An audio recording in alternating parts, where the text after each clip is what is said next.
ஒரு கார்த்திகை மாத கருக்கிருட்டு. செங்கல்பட்டிலிருந்து படப்பிடிப்பை முடித்துக்கொண்டு எம்ஜிஆர் அவர்கள் நடுநிசி 12 மணி வாக்கில் காரில் வந்து கொண்டிருக்கிறார். கண் விழித்தவாறே தனது காரில் எம்ஜிஆர் அவர்கள் வந்து கொண்டிருந்த பொழுது வழியில் போலீஸ் உடையில் நின்ற ஒருவரை பார்க்கிறார். எம்ஜிஆர் அவர்களின் கார் அவரை கடந்து செல்கின்ற போது எம்ஜிஆர் அவர்களின் நெஞ்சில் பொறி தட்டுகிறது. ஆள் நடமாட்டமே இல்லாத இந்த அர்த்த ராத்திரியில் அந்த போலீஸ்காரர் பஸ்ஸுக்காக காத்து நிற்கிறார் என்பதை எம்ஜிஆர் அவர்கள் புரிந்து கொள்கிறார். உடனே தனது டிரைவரிடம் காரை நிறுத்த சொல்கிறார் எம்ஜிஆர். கார் பின்னோக்கி வருகிறது. போலீஸ்காரரின் அருகில் காரை நிறுத்தி கதவை திறந்து ஏறுங்கள், எங்கே போக வேண்டும் என்கிறார் எம்ஜிஆர். பரவாயில்லை, நான் பஸ்ஸிலே வந்து விடுகிறேன் என்கிறார் அந்த போலீஸ்காரர்.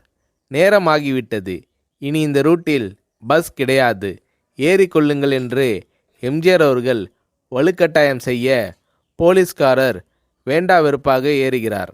காரின் உள்ளே லைட் போட்டு சாப்பிட்டீங்களா என்று கேட்டுக்கொண்டே தனது சீட்டுக்கு பின்னால் இருந்த பிஸ்கெட் பழங்களை எடுத்து கொடுக்கிறார் எம்ஜிஆர். இப்படி ஓசியில் பயணம் செய்வதே எனக்கு உடன்பாடில்லை.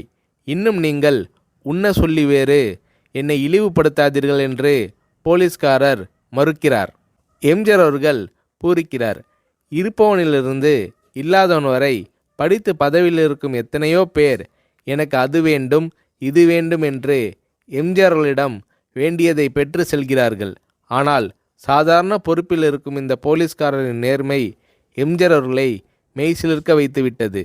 எம்ஜிஆர் அவர்களின் கார் கத தூரத்தில் வந்து கொண்டிருந்தாலும் காரின் நிறத்தையும் ஒளியையும் மனம் கமலும் ஓடிக்கான் வாசனையையும் வைத்து இது எம்ஜிஆர் அவர்களின் கார் என்றும் கார் சென்ற தடத்தை தொட்டு வணங்குகின்ற அளவுக்கு புகழுடன் திகழ்ந்த நேரம் அது. அரை மணி நேரம் கார் சென்று கொண்டிருக்கிறது. ஆனால் அதுவரை எம்ஜிஆர் அவர்களை பற்றி பெரிதாக போற்றி புகழ்ந்து பேசாமல் அந்த போலீஸ்காரர் வந்ததே புரட்சித் தலைவர் எம்ஜிஆர் அவர்களுக்கு அந்த போலீஸ்காரர் மீது மரியாதையை கூடுதலாக்கியது. நான் தான் எம்ஜிஆர் என்கிறார் எம்ஜிஆர். கேள்விப்பட்டிருக்கிறேன் என்கிறார் அந்த போலீஸ்காரர். பொன்மனச்செம்மல் எம்ஜிஆர் அவர்களின் முகத்தில் கோபம் இல்லை, பதிலுக்கு பொன்முறுவல் மலர்கிறது. என் படங்களை பார்த்து இருக்கிறீர்களா என்று கேட்கிறார் எம்ஜிஆர்.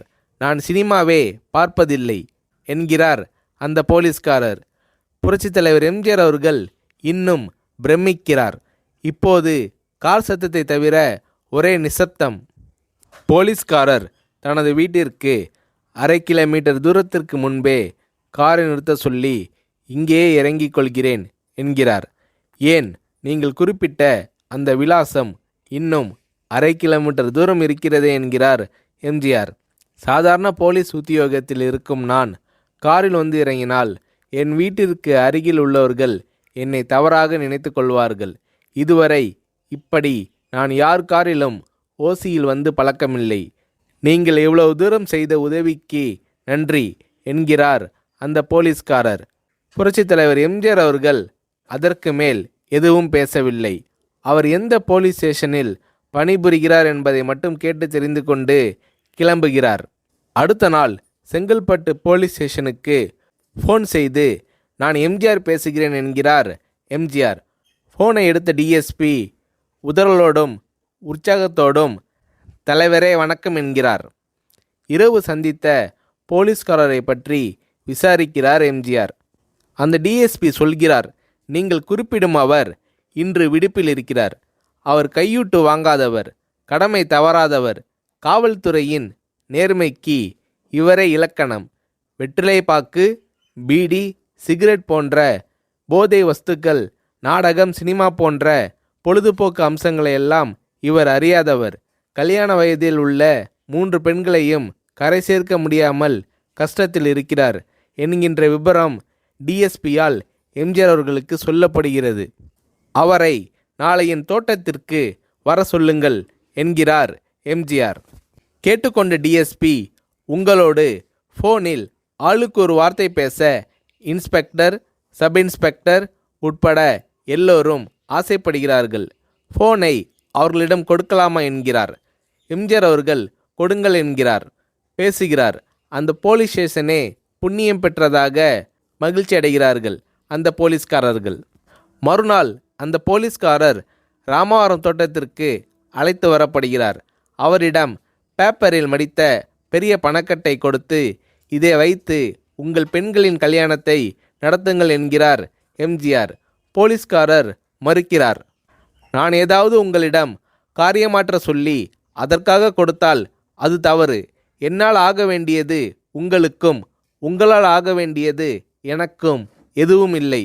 நான் உங்கள் கூட பிறந்த ஒரு சகோதரனாக நினைத்து கொடுக்கிறேன், பெற்றுக்கொள்ளுங்கள் என்று சொன்ன பிறகு கேட்டும் கூட கிள்ளி கொடுக்காத கனவான்கள் வாழும் இந்த உலகில் ரோட்டில் நின்றவனை அழைத்து சென்று அள்ளி கொடுத்த எம்ஜிஆர் அவர்களின் கருணையில் நெகிழ்ந்து போய் பெற்றுக்கொள்கிறார் அந்த போலீஸ்காரர்.